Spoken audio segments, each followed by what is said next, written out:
قانون المالية 2026 جاب معاه بزاف ديال التغييرات. مرحبا بكم في قناة مجلتكم. ما تنسوش لايك واشتراك في القناة باش ديما يوصلكم الجديد. اليوم غادي نشارك معكم اهم النقاط اللي جابها قانون المالية ديال 2026. شنو غيخفف وشنو غيزيد وشنو غيبدل في اقتصادنا العام الجاي. خليكم معايا حيت كل نقطة عندها تأثير مباشر على حياتنا اليومية. قانون المالية هذه هي الخريطة اللي كتقول لنا منين غيجي الفلوس ومنين فين غيمشيو.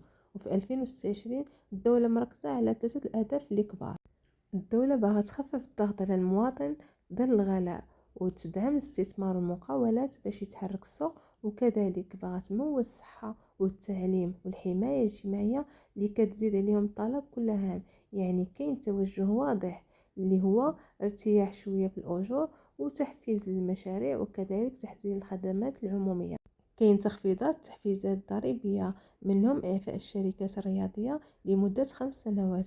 يعني أي شركة رياضية غتأسس في 2026 غتكون معفاة من الضرائب كاملين لمدة 5 سنوات. والهدف من هذا الشيء هو تحويل الرياضة لقطاع اقتصادي حقيقي وخلق فرص شغل جديدة.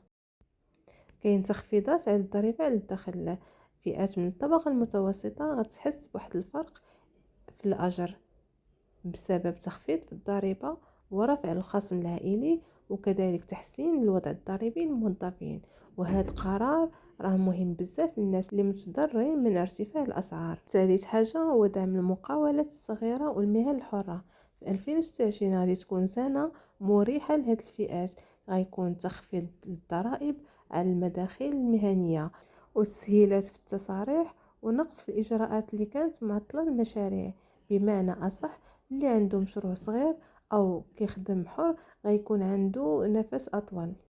وفي ظل هاد التخفيضات فما يمكنش يكونوا تخفيضات بلا توازن. دونك كاين زيادات مجالات اخرى، زيادات في الضرائب الغير مباشره خصوصا المنتجات المضره بالصحه كالمشروبات السكريه والمواد المستورده ومنتجات عاليه السكر. والهدف مزدوج اللي هو تحسين صحه المواطن وتمويل قطاع الصحه. كاين رفع في الضريبه على الشركات الكبرى. الشركات اللي كتسجل ارباح كبيره غيزيد عليها الضغط الضريبي تدريجيا باش الشركات الصغيره ترتاح وتكون عداله ضريبيه بيناتهم كاملين. كاينه مراجعه لبعض الرسوم الجمركيه. فبعض السلع المستورده غيتزاد عليها الرسم الجمركي باش يشجعوا المنتوج المغربي ويتقوى السوق المحلي. في 2026 غتكون بداية رقمنة كاملة في الضرائب، في التصاريح وفي الأداء وكذلك التتبع. الكل إلكتروني بلا طوابير بلا صداع بلا حتى حاجة. غادي يكون تمويل في القطاعات الاجتماعية لأن جزء مهم من الضرائب غيمشي للتمويلات ديال المدارس والمستشفيات وبرامج التغطية الصحية وكذلك دعم الفئات الهشة. يعني الفلوس اللي كتجمع من هنا كترجع للناس في خدمات واضحة. وبهذا نكون وصلنا لنهاية الفيديو. قانون المالي ديال 2026 جاب تغييرات كبيرة.